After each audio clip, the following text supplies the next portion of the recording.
چیزی که اتفاق میفته. آخ بچه ها بریم یکم با ماشینم برم بیرون.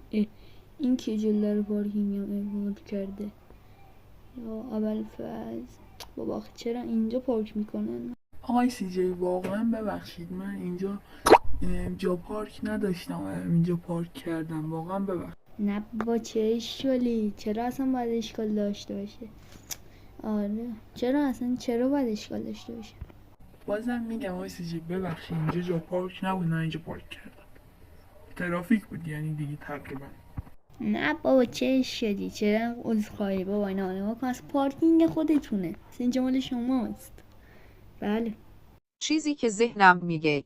کیه؟ چرا ماشینش اینجا پارک کرده؟ چند تا بم میندازم حالا الان با آرپیجی به حسابش میرسم. فقط وایسا تا تو باشی دیگه نه جلو پارکینگ من پارک کنی، ماشینت بذاری جلو پارکینگ من، این همه جا